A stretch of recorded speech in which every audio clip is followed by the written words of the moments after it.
जीवनस्मरणं गोविन्द। नमः पार्वतीपतये हर हर महादेव। सद्गुरुनाथ महाराज की जय। आंजनेय मूर्ति की जय। स्मृते सकल कल्याण भाजनम यत्र जायते पुरुषस्तमजं नित्यं व्रजामि शरणं हरिं। यः शिवो नाम रूपाभ्यां या देवी सर्वमङ्गला तयोः संस्मरणात् पुंसां सर्वतो जयमङ्गलम्। कूजन्तं राम रामेति मधुरं मधुराक्षरम् आरुह्य कविताशाखां वन्दे वाल्मीकिकोकिलम्। आञ्जनेयमतिपाटलाननं काञ्चनाद्रिगमनीयविग्रहं पारिजाततरुमूलवासिनं भावयामि पवमाननन्दनं। यत्र यत्र रघुनाथकीर्तनं तत्र तत्र कृतमस्तकाञ्जलिं बाष्पवारि परिपूर्णलोचनं मारुतिं नमत राक्षसान्तकम्। वेदवेद्ये परे पुंसी जाते दशरथात्मजे वेदः प्राचेतसादासीत् साक्षात् रामायणात्मना। वैदेही सहितं सुरद्रुमतले हैमे महामण्टपे मध्ये पुष्पकमासने मणिमये वीरासने सुस्थितम्।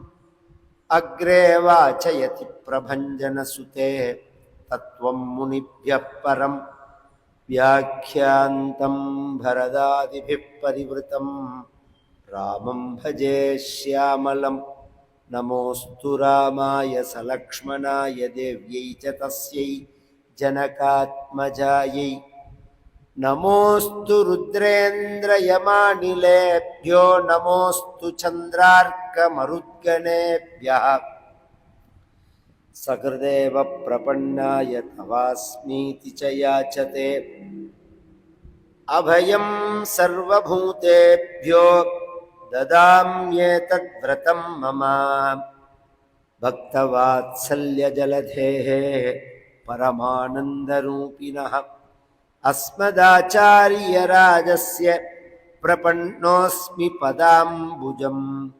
त्र्यम्बकपुराधीशं गणाधिपसमन्वितं गजारूढमहं वन्दे शास्तारं कुलदैवतं। बुद्धिर्बलं यशोधैर्यं निर्भयत्वमरोगता अजाड्यं वाक्पटुत्वञ्च हनुमत्स्मरणात् भवेत्। ओम श्री सीता लक्ष्मण भरत शत्रुघ्न हनुमत् समेत श्री रामचंद्राय परब्रह्मणे नमः। ओम सद्गुरु चरणारविंदाभ्यां नमः। वाग्देव्यै नमः। ओम हनुमते नमः। श्री हरये नमः। यं पालयसि धर्मं त्वं धृत्या च नियमेन च स वै राघव शार्दूल धर्मस्त्वाम् अभिरक्षतु। यन्मङ्गलं सहस्राक्षे सर्वदेव नमस्कृते वृत्रनाशे समभवत् तत्ते भवतु मङ्गलम्। यन्मङ्गलं सुपर्णस्य विनता कल्पयत्पुरा अमृतं प्रार्थयानस्य तत्ते भवतु मङ्गलम्। अमृतोत्पादने दैत्यानि घ्नतो वज्रधरो यथा अदितिर्मङ्गलं प्रादाति तत्ते भवतु मङ्गलम्। त्रीन् विक्रमान् प्रक्रमतः विष्णोरमित तेजसः यदासीन्मङ्गलं रामे तत्ते भवतु मङ्गलम्। மங்களம் கோசலேந்திராய மகனீய குணாத்மனே சக்கரவர்த்தி தனூஜாய சார்வபௌமாய மங்களம். சுற்றமெல்லாம் பின்தொடர தொல்கானம் அடைந்தவனே அற்றவர்க்கு அருமருந்தே அயோத்தி நகர்கதிபதியே.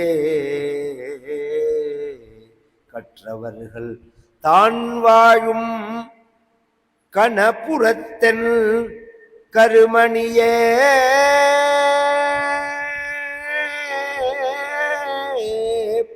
சிற்றவை தன் சொற்கொண்ட ஸ்ரீராமா தலேலோ. ஸ்ரீபதியான பரம கருணாமூர்த்தியான பகவான் திரேதாயுகத்தில் பதித பாவனாக ஸ்ரீ ராமாவதாரம் செய்து அப்பாவினுடைய வார்த்தையை சத்தியமாக செய்வதற்காக அகண்டமான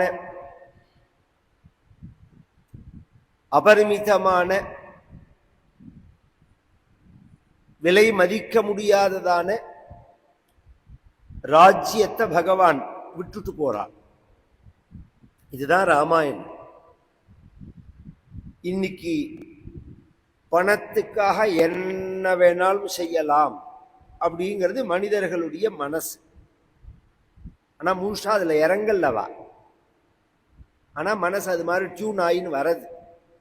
ஒரு காலத்துல நேர்மையா உழைச்சு சம்பாதிக்கணும் அப்படின்னா கொஞ்ச காலம் எனக்கு தெரிஞ்சு அப்புறம் அதுல நேர்மை போய் உழைச்சு சம்பாதிக்கணும்னா இப்ப அந்த உழைப்பும் எடுத்து சம்பாதிக்கணுங்கிறது மட்டும்தான் இருக்கு ஜனங்கள்கிட்ட.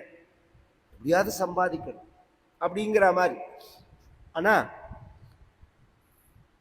மகாபாரத சரித்திரத்துல இது மாதிரி ஏமாத்தி பஞ்சபாண்டவர்களை ஏமாத்தி இந்த சொத்தை புடுங்கிடலாம் அப்படின்னு சகுனியும் துரியோதனனும் திருதராஷ்டிரன் சொன்ன போது அங்க இருந்த காந்தாரி சொல்றார்.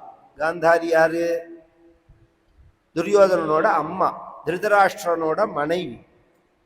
துரியோதனா, நேர்மை இல்லாம வர பணம் குடும்பத்தை சிதைச்சுரும்.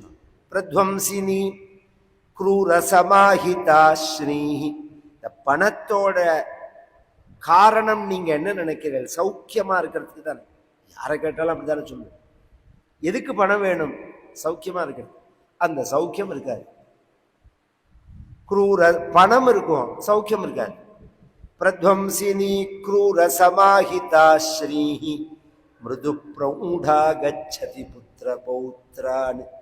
நடுப்புல சில ஒரு காலத்துல நம்ம பாரத தேசத்துல தர்மமும் இருந்தது, செல்வமும் இருந்தது, சௌக்கியமும் இருந்தது. சில படையெடுப்புகள் அதனால என்ன ஆச்சுன்னா நம்ம கையை விட்டு செல்வம் போச்சு. ஆனா தர்மம் போல, சௌக்கியம் போகல. நமக்கு தெரிஞ்ச காலத்துல கூட 50 வருஷம் முன்னாடி கூட வெறும் ரசமண்ணன் சாப்பிட்றவா கூட சௌக்கியமா இருக்கேன்னு சொல்லுவா. மனசுல ஸ்ட்ரெஸ்ஸே கிடையாது அவளுக்கு.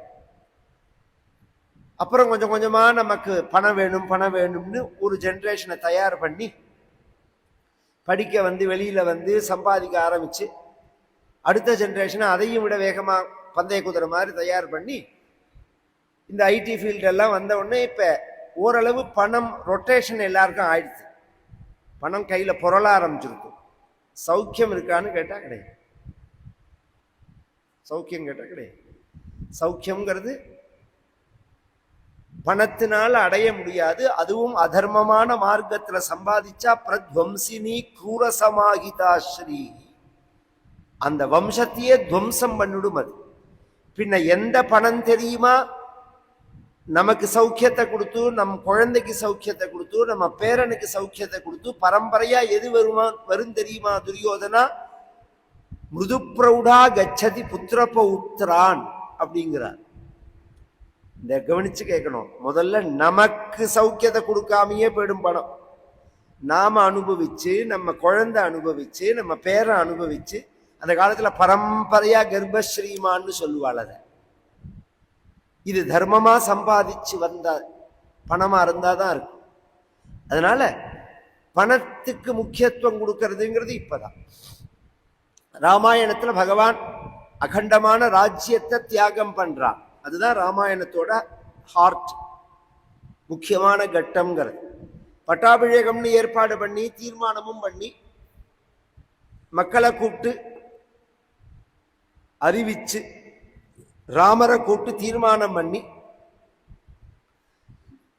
தசரதன் சபையை கலைச்சு திரும்பவும் ராமனை கூப்பிட்டு நாளைக்கு பட்டாபிஷேகம்னு சொல்லியிருக்கேன், ஆனா அது எனக்கு கொஞ்சம் பயமா இருக்கு, ஒழுங்கா நடக்கணும் அப்படின்னு சில கவலைகள் பட்டான்.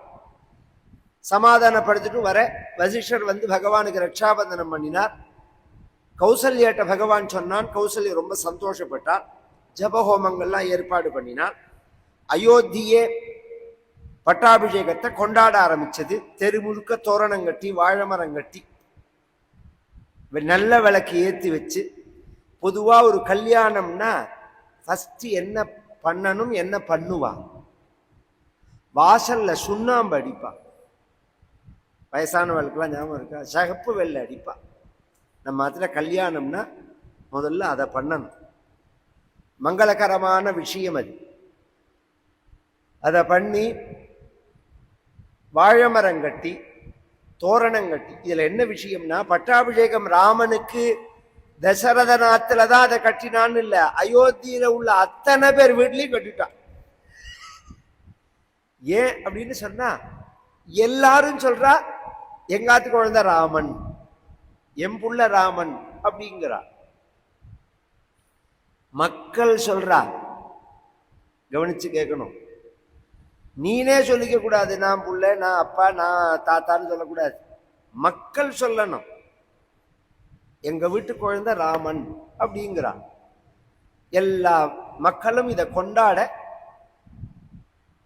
அயோத்தியே சந்தோஷப்பட்டது. ஒத்தர தவறேன் ஞாதிதாசீயதோ ஜாதா கைகேயாஸ்து சஹோஷிதா பிராசாதம் சந்திரசங்காசம் ஆருரோக எதிர்ச்சயா. யாரவள்னா ஞாதி, தாசி, பிறந்தாத்திலேருந்து வந்தவள், கைகேயோட ஒரு வேலைக்காரி. அவளுக்கு கூனின்னு தமிழ்ல, திருச்சட்டேன்னு அவ பேர் வந்து மந்தரேன்னு பேரு. ஆனா அவளை மந்தரேன்னு யாரும் சொல்றது இல்லை, கூனின்னு தான் சொல்றோம் தமிழ்ல. வால்மீகி சொல்லும் போதும் மந்தரேன்னு அந்த இடத்துல சொல்லல, எதோ ஜாத்தான்னுட்டார். எங்கேயோ பிறந்தவன். இது மாதிரி ஒத்திய அட்ரஸ் இல்லாம வால்மீகி சொல்லலாமா? வால்மீகி ராமாயணம் பிரமாணம் இல்லையா? எல்லாத்துக்கும் எல்லாம் தெரியட்டம்னு தானே சொல்லியிருக்காரு பிரம்மான்னா. இவ உண்மையாவே யாருன்னா அப்பா அம்மா தெரியாதவதான், தேவலோகத்திலேருந்து வந்தவ. அவ ஒரு யக்ஷினியவ. இந்த ராம பட்டாபிஷேகத்தை நிறுத்தணுங்கிறதுக்காக தேவதைகளால அனுப்பப்பட்டவ. இது வெளியில தெரியாது. அவ உடம்பு வளைஞ்சு 3 விதமா கூணலா இருக்கும். அவ மொட்டை மாடி ஏறினதே கிடையாது. எதிர்ச்சையாங்கிறார் வால்மீகி. ஏன்னா அவன் நிமிர்ந்து ஏற முடியாது, தவழ்ந்துதான் ஏறணும். அதனால அவ ஏறினது கிடையாது. இன்னைக்கு என்னமோ அவளுக்கு தோணினது, மொட்டை மாடி ஏறினாள். செவத்தை பிடிச்சுன்னு அயோத்தியை பார்த்தால், திருவிழாவா இருக்கிறத பார்த்தால், என்னத்தினாலேன்னு காரணம் தெரியல. சும்மாவே இருந்தாலே பரபடங்க 4 பேர் சேர்ந்து பேசினா, அதுவும் வம்பு மாதிரி ஒரு காரியம் நடந்ததுன்னா அங்க 2 பேர் பேசுவா, இவனுக்கு இருப்பு கொள்ளாதிஞ்ச. வம்புல அவ்வளவு ருச்சி. ஜனங்கள் இது நானே கார்த்தால பீக் அவர்ஸ், ராத்திரியை விட்டுடுவோம். கார்த்தால 9 மணிக்கு ஆபீஸ்ல இல்லைன்னா சீட்டை கழிச்சிருவேன்னு சொல்லியிருப்பான். வர வழியில பார்த்தா 4 பேர் கூட்டமா நின்னா ஓரமா வண்டியை நிறுத்திட்டு போய் பாக்குறான். இப்ப கண்ணுக்கு எதிர்த்தாப்புல ஒருத்தன் கீழே விழுந்துட்டான்னு வச்சுக்கோங்களேன், உடனே வண்டியை நிறுத்திட்டு அவனை தூக்கி விட்டா அதுல ஒரு நியாயம் உண்டு, லாஜிக் இருக்கு. ஏற்கனவே நடந்த நிகழ்ச்சி 10 20 பேர் கூடி இருக்கா. அப்ப அது நடக்க போது நம்ம பாட்டுக்கு போக வேண்டியதான, போமானா வம்பு. ஏதாவது ஹெல்ப் பண்ணி தொலைச்சாலாதோ கையில வச்சிருக்கிற தூதத்தை கொடுத்தாலாவது சரிங்களா, அதுவும் பண்ண மாட்டான். வம்பு. வம்புல அவ்வளோ ருச்சி ஜனங்களுக்கு. இத பாகவதமே சொல்றது. இந்த சமந்த கோபாக்கியானம்னு ஒரு சரித்திரம் பாகவதத்துல. சத்ராஜித்னு ஒருத்தன் போய் சூரியன்ட்டு மணி வாங்கின்னு வந்தான். அது கடைசியில பார்த்தா சத்ராஜித்தும் காணா போயிட்டான். அதை கிருஷ்ண பரமாத்மா கேட்டார், எனக்கு குடுன்னு சொல்லி. இவன் கொடுக்க மாட்டேன்னா கொஞ்ச நாள்ல சத்ராஜித்தும் காணா போயிட்டான், மணியும் காணா போயிடுது. அப்படின்ன உடனே எல்லா ஜனங்களும் என்ன தெரியுமா சொன்னா, கிருஷ்ணர் தான் திருடிட்டாரு. இத வெளிக்காரன் சொன்னா நியாயங்களாம், ஒரு குற்றத்தை எதிர்கட்சிக்காரன் சொன்னா நியாயங்களாம், சொந்த கட்சிக்காரனே திருட்டு நடக்கிறதுன்னு சொன்னான்னா அப்ப அவனை எப்படி சொல்ல முடியும்? யாதவர்களே சொல்றா இத கிருஷ்ணன் தான் திருடி இருப்பான். அப்ப நாராயண பட்டத்திரி சொன்னார், இதுக்கு என்ன தெரியுமா காரணம்? ஜனங்களுக்கு இந்த வம்புல அவ்வளவு ருச்சி, அவ்வளவு ருச்சி வம்புல. கூனி கேட்டால் ரோட்ல போற ஒரு வேலைக்காரியை பார்த்து என்ன விசேஷம்னால், நாளைக்கு ராமனுக்கு பட்டாபிஷேகம்னு இவளுக்கு படபடன்னு ஆகி மனசு வேகத்துக்கு உடம்பு இடம் கொடுக்காம நேர கீழே சாயங்காலம் 5:30 மணிக்கு அலங்காரம் பண்ணிண்டு இருக்கா. இதெல்லாம் நம்ம ஒரு 40 வருஷம் முன்னாடி இருந்தது இந்த தேசத்துல. சாயங்காலம் ஆச்சுன்னா மூஞ்சி எழுந்திக்கோம்பா, தலைவாரிக்கோம்பா, நெத்திட்டுக்கோன்னு சொல்லுவா. இப்ப சாயங்காலம் ஆனா எல்லாத்தையும் அவுத்து போட்டுட்டு இருட்டின அப்புறம் பார்க்க வேண்டிய பிசாசு நேரம் நிற்கிற மாதிரி இருக்கு. ஒரு மங்களமா இருக்க வேண்டாமா? தலையை அவுத்து போட்டுட்டே இருக்கக்கூடாது. ஜனங்களுக்கு அது என்னன்னு புரியல. தலையை முடிஞ்சுன்னு பண்ற காரியம் தேவ காரியம், தலையை அவுத்து போட்டுன்னு செய்யற காரியம் பிதிரு காரியம். தலையை அவுத்து போட்டுன்னு தான் பிதிரு காரியங்கள் செய்யணும். புமானா இருந்தாலும் சரி, ஸ்திரீயா இருந்தாலும் சரி. இவள் அலங்காரங்கள்லாம் பண்ணின்னு தயாரா இருக்கிற சமல்கிட்ட அவள்கிட்ட போய், உத்திஷ்ட மூடே கிம் சேஷ பயந்த்வாம் அபிவர்த்ததே, ஒரு பெரிய ஆபத்து வந்திருக்கு உனக்கு, உனக்கு என்னவோ ஒன்றும் தெரியாத மாதிரி படுத்துட்டு இருக்க, எழுந்திரி முட்டாளே எழுந்திரின்னா. இப்படி ஒருத்தர் படபடன்னு சொன்னா நமக்கே தூக்கி வாரி போடும். கொஞ்சம் கூட அலட்டிக்கவே இல்லை. கை இப்படி அலட்சியமா திரும்பி பார்த்தா என்ன காரணம்னா 2.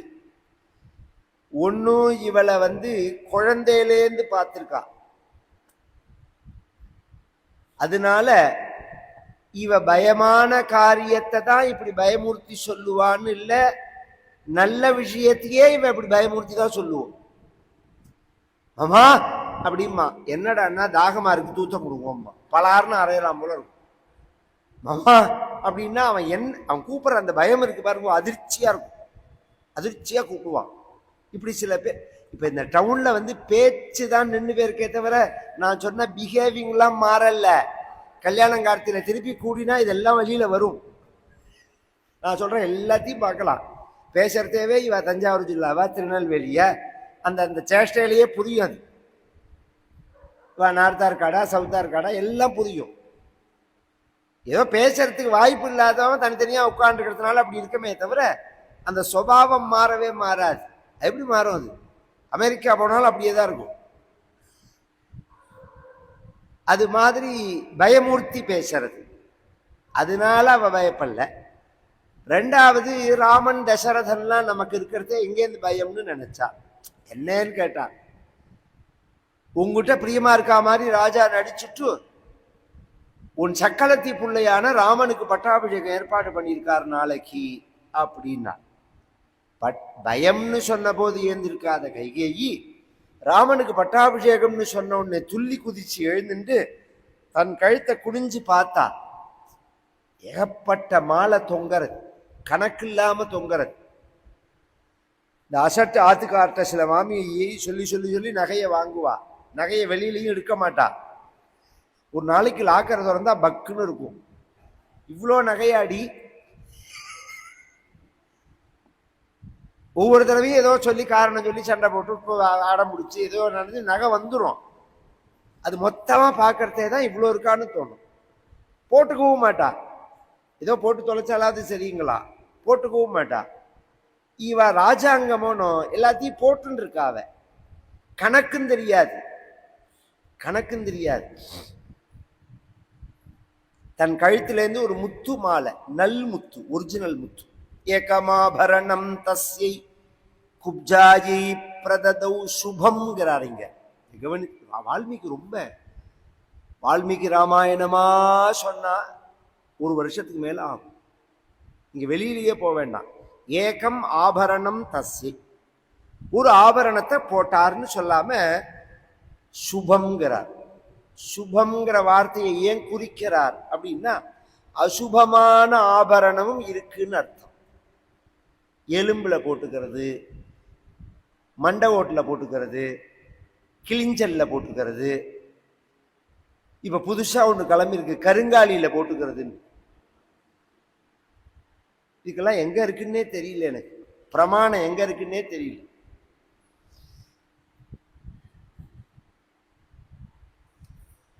ஒரு ஒரு ஒரு பேராசை வந்தா முட்டாள்தனத்துக்கு ஒரு எல்லை கிடையாது. உன் உழைப்புல தெய்வ கிருபையில கிடைக்காத ஒரு பெரிய அதிர்ஷ்டம் ஒரு கட்டையில கிடைச்சிருமா என்ன? சிலதுக்கு இயற்கையாவே சக்தி உண்டு. ருத்ராட்சமோ நவரத்னங்களோ, தாமரமணி மாலை, துளசி மணி மாலை. நான் ஒரு ஒரு ஸ்பெஷாலிட்டி சொல்லட்டுமா உங்களுக்கு? நீங்க சொன்னா அதிர்ந்து போயிடுவேன். 18 மகரிஷிகள் தர்மசாஸ்திரம் எழுதியிருக்கார். ஒரு ரிஷி கூட துளசி மாலை போட்டுக்கணும்னு எழுதல. இன்னைக்கு நாம ஆனா போட்டுக்கிறோம், பாக்தம்னு போட்டுக்கிறோம். பக்தி விஷயம் இதுல அபிப்பிராயம் சொல்லக்கூடாதுன்னு போட்டுக்கிறோமே தவிர, துளசி மணி மாலை பண்டரிபுரத்துல ருத்ராட்ச பாண்டுரங்கனுடைய கழுத்துல இருக்கிறது என்ன மாலை? ருத்ராட்சம். பாண்டுரங்கன் கழுத்துல இருக்கிறது ருத்ராட்சம். பாண்டுரங்கன் நெத்தியில இருக்கிறது சந்தனம். நாளைக்கு போய் பாருங்க, இல்ல போட்டோவை போக்கஸ் பண்ணி பாருங்க, ருத்ராட்சம் தான் இருக்கும். இது பக்தியினுடைய வெளிப்பாடுன்னு நாம பண்றோம், அதனால அபிப்பிராயம் சொல்லல. துளசி மண் எடுத்து விட்டுப்பா, துளசி வேறுபட்ட மண் எடுத்து விட்டுப்பா, அது வேற விஷயம். துளசி மணி மாலை தெரியல எனக்கு, ஸ்படிகம் போட்டுப்பா, தாமரமணி மாலை போட்டுப்பா, ருத்ராட்சம் போட்டுப்பா, நவரத்னங்கள் போட்டுப்பா. இந்த சுபம்ங்கிறது இந்த நவரத்னத்தை தான் குறிக்கிறது. இங்க அதுல முத்து, நல் முத்து. பொதுவா இதுக்கெல்லாம் ஒரு உயிரோட்டம் உண்டு. இந்த ஸ்டோனுக்கெல்லாம் வலம்புரி சங்கம், நல்முத்து, சாலக்கிராமம், இதுக்கெல்லாம் ஒரு உயிரோட்டம் உண்டு. இதெல்லாம் நாம வச்சுக்கணும்னு ஆசைப்பட்டதுனால மட்டும் நம்ம கிட்ட இருக்காது. நம்ம கிட்ட இருக்கணும்னு அது தீர்மானம் பண்ணணும். எங்க இருக்கணும்னு அது தீர்மானம் பண்ணணுமே தவிர நாம தீர்மானம் பண்ண முடியாது. அது பாட்டுக்கு போயிட்டே இருக்கும் கை மாறி. இதுல எனக்கு டைம் இல்லை, நிறைய சரித்திரம் சொல்லுவேன். அவ்வளோ விஷயம் இருக்கு அதுல. நீங்க வச்சுக்கணும்னு நினைச்சதுனால வச்சுட முடியாது. அதுக்கு அந்த ஜாதக ரீதியா அமைப்பு இருக்கணும். இங்க என்ன ஆச்சு, இவ கழுத்துல போட்டா அதை போட்டுக்க கூடாதோ கோபத்துல அதை அறுத்து போட்டாவே. இப்ப எதுக்கு அவிர்க்கிற? நான் என்ன பரதனுக்கு பட்டாபிஷேகம்னு சொன்னேன்னா ராமனுக்கு பட்டாபிஷேகம்னு சொல்றேன். அதுக்கு அவ சொன்னா, ஏன் இப்படி பிரிச்சு பேசுற? ராமேவா பரதே வாகம் விசேஷம் நோபலக்ஷயே. எனக்கு ராமனுக்கும் பரதனுக்கும் வித்தியாசம் தெரியலன்னால் பைத்தியமாடி நீ? பைத்தியமா? அரசியல்ல இருக்க க்ஷணத்துக்கு க்ஷண யோஜனை பண்ணணும். அடுத்தது என்ன நடக்கும்? இப்ப எப்படி இருக்கு ராஜாங்கம்னா, ஒரு போட்டு ஜனங்கள் தேர்ந்தெடுக்கிறதே நிர்வாகத்துக்காக தான். வரவனால நிர்வாகம் பண்ண விட முடியாதபடிக்கு சுத்தி இருக்கிற கூட்டங்கள் பண்ற காரியத்துக்கு அவனை வாட்ச் பண்றதுக்கு தான் அந்த கவர்மெண்ட் கரெக்டா இருக்கு. இவன் எங்க போறான், அவன் எங்க போறான், இவன் என்ன பண்றான், அவன் என்ன பண்றான், யாரோட பேசுறான், யாரோட யார் சேருவா, என்ன நடக்கும், இப்படியே போச்சு. 5 வருஷம் முடிஞ்சு போச்சு. காரியம் என்ன ஆச்சுன்னு கேட்டா ஒன்றும் கிடையாது. அரசியல்ல 10 வருஷம் கழிச்சு நடக்க வேண்டியதை இப்பயே யோசனை பண்ணி ஆகணும். ஹிஸ்டரியெல்லாம் எடுத்து பார்த்தா உங்களுக்கு தெரியும். அதுக்கு சாத்திர சுபாவம்னு பேர். அது அதனாலதான் அதை விட்டுட்டு மேல தெய்வீக சுபாவத்துக்கு வரணும்னு நினைக்கிறது. ஆனா அரசியல் தேவை, ஒரு ராஜா தேவை நமக்கு.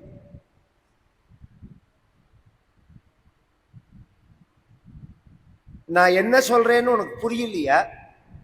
ராமனுக்கு பட்டாபிஷேகம்னு ஒண்ணு, எனக்கு பரதனுக்கு ராமனுக்கு வித்தியாசம் தெரியாதுன்னு நீ சொல்ற. ராமன் அது மாதிரி எனக்கு கௌசல்யக்கும் கைகேயிக்கும் வித்தியாசம் தெரியாதுன்னு சொல்லுவேன் நான்.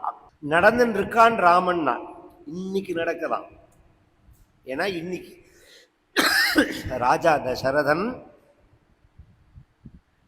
ஒஞ்சொன்னத்தை கேட்கிறான். உன்னை எதிர்த்துண்டா ராஜா அனுகூலமா இருக்க மாட்டான். அதனால ராஜாவுக்கு யார் பிரியமானவாளோ அவளை தாஜா பண்ணணும். ராஜாவுக்கு வேண்டியவாளை தாஜா பண்ணினாதான் காரியம் நடக்குங்கிறதுக்காக உங்கள்கிட்ட பிரியமா இருக்கான். நாளைக்கு ராமனே ராஜாவாயிட்டான்னு வச்சுக்கோ, உன்னை திரும்பி பார்க்க மாட்டான். இதெல்லாம் அரசியல்ல சகஜம். இது அப்ப என்ன ஆகும்னா, நீ வேலைக்காரியா போயிடணும். உனக்கு ஒரு பைசா நீ நினைச்ச போது கையில இருக்காது. இப்ப நீ ஒண்ணும் இல்லாம கஷ்டப்படுவியேன்னு ஓ மேல கருணையினால சொல்லலைன்னா, உன்னோட சேர்ந்து நான் ஒன்னா மமவிருத்திஷ்டால உன்னோட சேர்ந்து நான் ஒன்னா நடு ரோட்டுக்கு வரணும் போட்டி தூக்கிண்டு அப்படின்ன ஒண்ணு. இத்தனை இருக்கா இதுலேன்னு கேட்டாவே, இத்தனை நிஜமாவே கை நல்லவன். அதனாலதான் போஜன்கிற ராஜா சொன்னான், கைகேயியோட மனசு தெளிந்த நீரோட. அந்த தெளிந்த நீரோடையில மான், சிங்கம், புலி, கரடி மற்ற காட்டு மிருகங்கள்லாம் ஓரமா நின்று ஜலத்தை குடிச்சிட்டு போயிடும். இந்த காட்டு எருமை இருக்கு பாருங்க, அது ஓரமா நின்று குடிக்காது. அது நடுப்புல விழுந்து குட்டைய குழப்பும். அது காசரீவாச்சமம்பா கைகேயாசா ஹிருதயமதயம் மந்தரா நிர்மமந்தா அப்படின்னா, கைகேயாகி கைகேயினுடைய மனசாகிற தெளிந்த ஓடையில மந்தரங்களை எரும மாடு விழுந்து குழப்பினதுன்னு சொல்லுன்னா. இப்ப என்னன்னு சொல்லுன்னா, இந்த பட்டாபிஷேகம் நடக்கக்கூடாது. எப்படி? ஏற்கனவே நான் டிராஃப்ட் ரெடி பண்ணி வச்சிருக்கேன், நீ கையெழுத்து தான் போடணும். புரியலன்னா, ஏற்கனவே தேவாசுர யுத்தத்துல 2 வரன் கொடுத்தான் தசரதன். அந்த 2 வரனையும் இப்ப கேளு. ஒரு வரன்னால ராமருக்கு பண்ண வேண்டிய பட்டாபிஷேகத்தை பரதனுக்கு பண்ணணும்னு கேளு. மற்றொரு வரன்னால 14 வருஷம் ராமன் காட்டுல போய் இருக்கணும்னு சொல்லு. இதெல்லாம் ஒத்துப்பனா தசரதன்னு கேட்டா என்னை வெட்டி போட்டுற மாட்டானா? பாரு, எல்லாருமே ஒரு சமயத்துல வீக்னஸ் ஆவா, பலகீனமாவா. எப்போதுமே எல்லாரும் பலத்தோட இருக்க மாட்டா. அந்த காலம் பார்த்து அடிக்கணும் அப்படின்னு சொல்ற பத்தில. அது மாதிரி நீ கேட்க வேண்டிய சமயத்துல கேட்க வேண்டிய விதத்துல நீ கேட்டேன்னா, இந்த வர என்னடி தவ பிரியார்த்தம் ராஜாஹி பிராணானபி பரித்யஜேத். உங்ககிட்ட வச்ச அன்புக்கு அவன் உயிரியே கொடுப்பான். நான் சொல்றபடி கேட்கணும். எப்படி? இந்த மாதிரி இந்த அலங்காரத்தெல்லாம் முதல்ல அவித்து போடும்.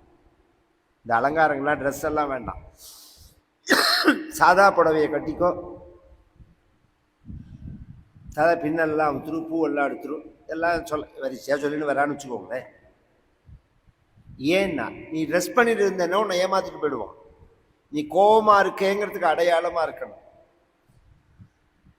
இந்த இன்னைக்கு நான் சொல்லுவேன், இந்த கோபமா இருக்கிறதுக்குன்னு வந்த உடனே, கோபம் வந்த உடனே சோபன திரவியத்து மேல கோபம் வருது பத்தியில. எல்லாருக்கும் வராது. நான் சொல்றவ 2-3 விஷயம் சொல்றேன், அப்பதான் உங்களுக்கு புரியும். இந்த குழந்தைகள் கோபம் வந்ததுன்னா இப்படி தலையை பிச்சுக்கும், தலைமயிரை பிடிச்சி இப்படி இழுக்கும். எல்லா குழந்தையும் இல்லை, சில குழந்தைகள். ஏன் இப்படி இழுத்துக்கிறதுனால், இதை முதல்ல செஞ்சது துர்வாசர் தான். தலை கோபம் வந்த உடனே தலையை பிடிச்சி இழுத்து தான் பிச்சு போட்டார் அவர். அப்ப அவரோட ஜீன் அது. சில பேரை பார்த்தா நகத்தை அப்படியே அழகா வளர்ப்பா, அவ்வளோ நீட்டா வளர்த்து ஒரு நாளைக்கு 3 தடவை அதுக்கு ராவி விட்டு அதை ஷேப் பண்ணி விட்டு 2 தடவை பெயிண்ட் அடிச்சு தொடச்சு அதோட ஒரு சிவ பூஜை கிடையாது, ஒரு பஞ்சாட்சர ஜபம் கிடையாது, ஒரு கோவிலுக்கு போகணும் கிடையாது, ஒரு 4 பூவை தொடுத்து அம்பாளுக்கு கொண்டு சாத்திரம்னு கிடையாது. மெனக்கட்டு இந்த வேலை 2 மணி நேரம் 3 மணி நேரம் நடக்கும். அடிக்கிறதுக்கு 2 மணி நேரம், துடைக்கிறதுக்கு 3 மணி நேரம். இப்படி ஒரு புத்தி வருமானு நான் நினைப்பேன். இதுல எல்லாம் கூட கான்சென்ட்ரேஷன் போகுமான்னு. சூர்பனகையோட பரம்பரை. அவ பேர் சூர்பனகை இல்ல, சூர்பம்னா முரம், நகம்னா எல்லாருக்கும் தெரியும். முரம் மாதிரி அவ நகத்தை வளர்த்ததுனால அவளுக்கு சூர்பனகைன்னு பேர். அந்த புத்தி வரணுமே.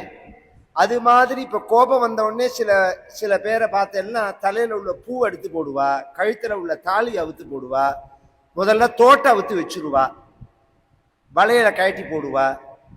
இதெல்லாம் கைகேயியோட பரம்பரை.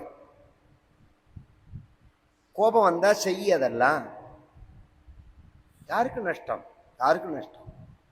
சோபன திரவியத்து மேல கோச்சுண்டா நமக்கு தான் நஷ்டம். சண்டை நடந்துட்டே இருக்கிறதே வாசல்ல பூ வேணுமான்னு கேட்பா. நிதானம் உள்ள மாமியா இருந்தா நாளைக்கு வாங்கிக்கிறேன்பா. நிதானம் இல்லாதவனா இருந்தா இங்க வயத்தறிச்சலுக்கு பூ ஒண்ணுதான் குறைச்சல், பூ வேண்டாம் கியூ வேண்டாம்பா.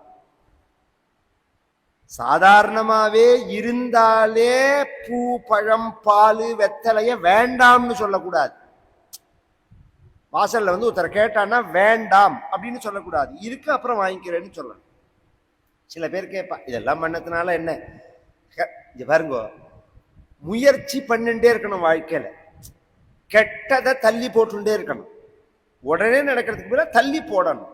நம்ம யாருமே சாஸ்வதம் கிடையாது, அது முதல்ல புரிஞ்சுக்கோங்க. யாருமே சாஸ்வதம் கிடையாது. வாழற காலம் சௌக்கியமான காலமா அமையணும். இதெல்லாம் சொல்லி அழுதுண்டே தசரதன் வந்த உடனே கேளு, இப்பயே அழாத அப்புறம் அழுக வராது. முன்னாடியே அழுதுட்டா அப்புறம் வத்தி போயிடும் ஜலம், அப்புறம் காலத்துக்கு அழுக வராது. இதெல்லாம் சொல்லி வச்சுட்டு போக தசரதன் வர கைகேயி கோப கிரகத்துல இருக்காள் அப்படின்னு உடனே அவ எப்போதும் இருக்கிற இடத்துல எல்லாம் அவ இல்லை, பெட்ரூம்ல எல்லாம் இல்லைன்னு உடனே அங்க போனா அவ கீழே கோச்சுன்னு தரையில படுத்துன்னு இருக்கா. அவளை எழுப்பி அவ தலையை தூக்கி மடியில வச்சிருந்து என்ன நடந்தது, ஏன் இப்படி நீ கோவிச்சுக்கிற, கல்யாணம் ஆகி இத்தனை நாள்ல நான் அப்படி நீ கோச்சுன்னு நான் பார்த்ததே கிடையாது, உனக்கு யாராவது எதிரிகள் இந்த ஊர்ல இருக்காளா, உனக்கு பிடிக்காதவன் இருக்கானா, உனக்கு சொல்லு அவனை நாடு கடத்துறேன், அவனை கொல்றேன், உனக்கு பிடிக்காத பணக்காரன் இருக்கானா சொல்லு அவனை ஈடியை விட்டு லாக் பண்ணி வச்சுடுறேன், இன்கம் டாக்ஸை வச்சு ரெய்டு பண்ண சொல்றேன். அப்படியே இருக்கு. அதுல ராமாயணத்துல அவத்தியோ வத்தியதாம் கோவா கோவாவத்தியோ விமுச்சியதாம் தரித்திரக்கோ பவத்வாட்யா திரவியவான் வாப்பிய கிஞ்சனான்னா. பணக்காரன் பிடிக்காதவனா இருந்தா அவனை ஏழையா பண்றேன், ஏழை பிடிச்சவனா இருந்தா பணக்காரனா பண்றேன் அப்படிங்கிறான்.